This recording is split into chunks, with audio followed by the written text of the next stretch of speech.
Okay, so after the turn, the 11 o'clock turn, you do the rally, and this is what happened. So I put out these white markers to show which unit actually did rally. So all of these routed cavalry units managed to rally, and we also managed to rally one of the French routed cavalry units from Löwendal's regiment, and also these shaken units. Notably this one that was in the swamp just continued to rout away. And over here, where we had this little skirmish, this cavalry unit that was routed away managed to rally.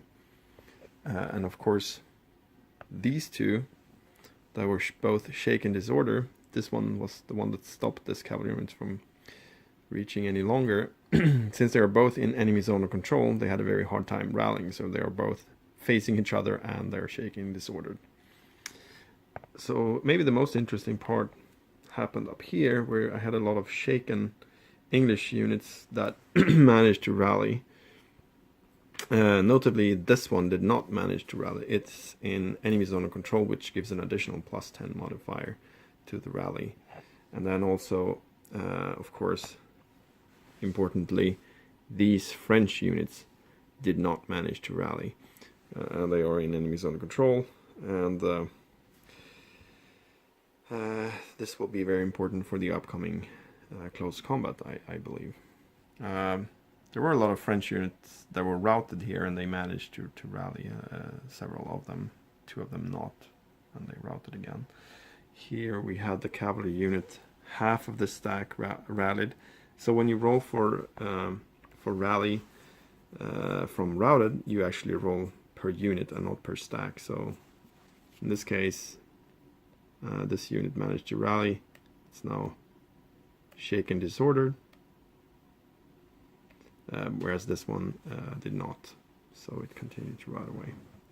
So now we'll start the 11:20 turn, and you don't roll for army morale or the Tournai siege. You only do that for every full hour. So these 2 turns, 11:20, 11:40, there will be no army morale check unless we get a special result. And okay, so now we roll initiative for the first time on the 11:20 turn. And as always, I mean, in this game it seems like the first initiative die roll is quite important, because this will allow some units, for example, Löwendal's detachment, the other turn they moved up here and made some close combats, whereas these guys, they never actually, as far as I remember, they never actually got to activate. So now, for example, if the French will win the initiative, they can actually do again one more time, even though these guys haven't even reacted yet. And of course, there are other situations like over here where it might be really important to go first. Now the army morale check that we did, where we used some of Cumberland's command rating. So if you remember, he has normally a command rating of 4, but he's now down to +3 because he used one to avoid getting a negative morale result. And then, so the allies are still 2 behind in bonus, so they need to roll 3 more than the French in order to get the initiative. So the first initiative goes to the French. So 1 + 5 = 6, 2 + 3 is 5. So the French will get the first initiative, and no enter marker goes up. So for this first activation for the French, I will activate a lot of independent artillery units, but I will activate Pons Cavalry Brigade together with Shayla's Cavalry Brigade. So the French cavalry, these lieutenant generals, they can act as wing leaders, and therefore they can activate another, or even more than one other independent cavalry command. So Pons is in command from Maréchal de Saxe, and he can draw command as a wing leader to Shailia here. These two units that did the pursuit last turn, they will be out of command, so they won't be able to, well, they can back up actually, and I sort of want to bring them closer here. And I will move this gun by prolonge. They will move out of the way. I want to create a new, create a nice cavalry charge line here on the flank, and be able to move these units back.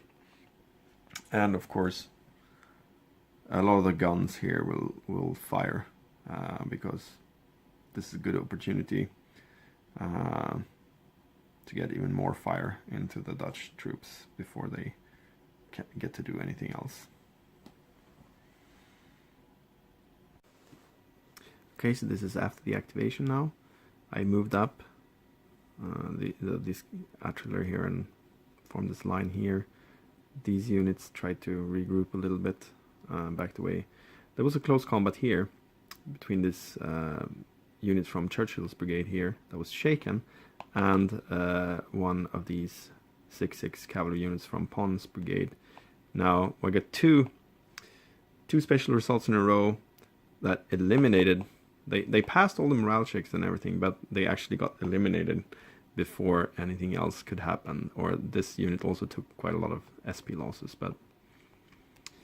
and these units fired. That was quite inefficient. This one I think got one step loss. Here we had 12 pounders firing with 30 strength points because they have 20, and then 1.5 because of because they are behind the field works. They get 1.5 to their strength, and then but this one actually rolled really poorly. This one rolled okay on this unit. It got 2 SP losses, and they're shaken now, so they're they can't really do any attacks. And this one over here also got a step loss and a shaken result on this guy. But that was about it. I don't think this one did anything in particular. I think they just managed to get a strength point loss here.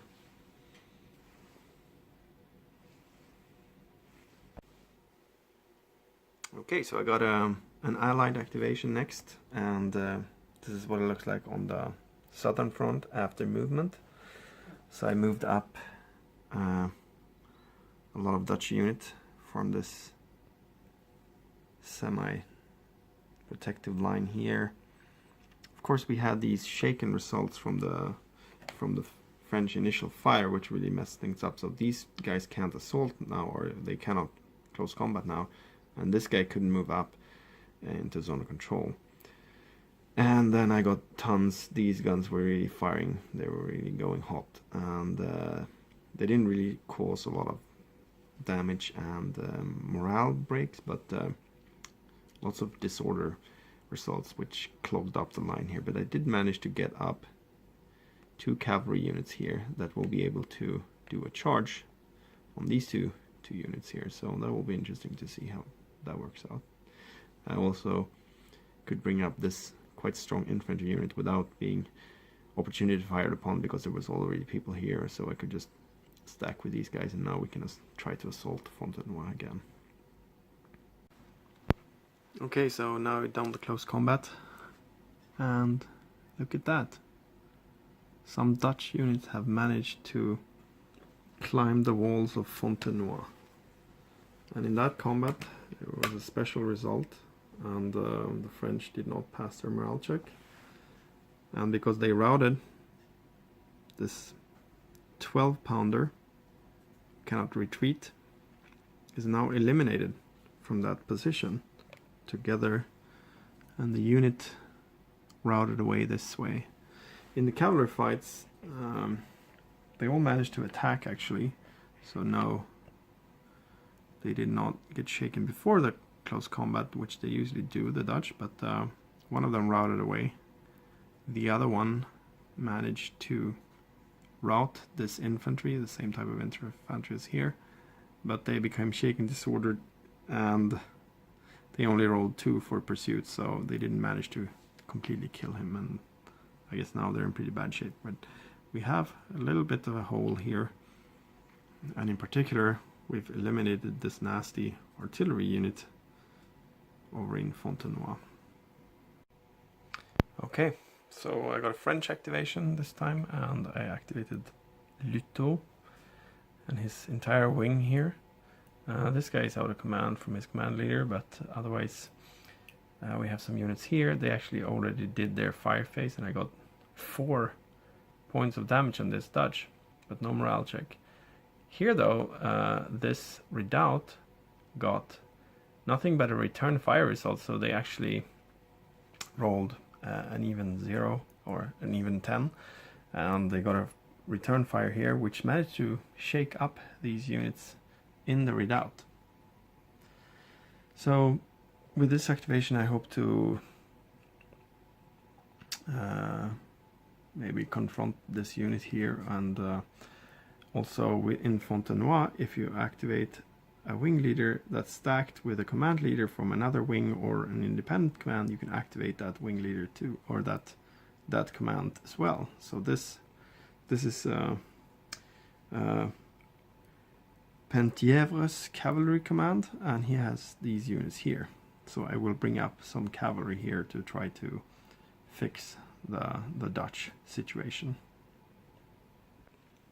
Okay, so not much happened there. That's the thing with this game. So I mean, these units that were facing this way, they had to turn, which cost 2 movement points. So I rapid marched these guys to got somewhere, but I got some disorder, and this cavalry here, this one was disordered, so they also didn't get very far. Inside Fontenoy I did an important facing change here without getting disordered from the defensive fire. He took 2 strength point losses from the defensive fire from these 2 units, and in particular this unit. And over here I decided to march this unit. He was facing this way, so I had to back up and then do this to try to cover up this hole here, but he got disordered as well. So if you're not in position already, it's kind of hard to react quickly in this game. Okay, the next French activation, I activated Lieutenant General Dapchi and his cavalry brigade here, and they moved out and are now ready to charge the Dutch flank here outside of Fontenoy.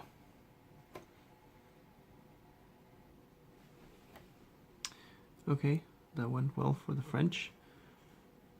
So one of them did not manage to attack, but 3 of them managed to attack, and they routed both these Dutch units. The French took 4 losses and the Dutch 2, I think, and they successfully recalled up here, because I want these cavalry units to go back and actually be able to threaten the real action in here next turn. Okay, so I've done a few activations. The end turn marker has moved up a bit. I activated the Harcourt's cavalry over here. So I've moved them out of this region here, and did a cavalry charge on the Dutch unit that came up here, and I was shaken disordered. Of course, he routed quite easily. And after that I also did an activation of Berenger's wing, Béranger, over here, including this detachment from, or this command from Tournai that worked up along the road. I moved up all of these units here, and I also activated D'Estrées cavalry. They moved up that previously routed unit, and he also activated at the same time Maréchal des Logis Chef Crécu, and they formed this line here, and I retreated with this cavalry unit out of this hex that was kind of messed up here. So, and then actually I got an allied activation, and I decided to activate both Ligonier and Cumberland. Now this is a bit of a gamble, because of course when I activate Cumberland for the rest of the turn now, there will be very difficult to get more activations. I want to activate also the Dutch cavalry later to get out here. Now we have lots of space here now, so I moved up all the infantry, and basically this is what it looks like before close combat. So they're gonna do close combats along all of the French line here, and even trying to assault these guns over here. As I was moving this unit, the cavalry units from Lieutenant General du Chaillat opportunity charged here and caused a disorder check here, so I couldn't really move this one. But on the other hand, they won the close combat, so caused a few losses, and the remaining cavalry was routed away. So now it's also looking pretty nice on the right flank here for the Allies.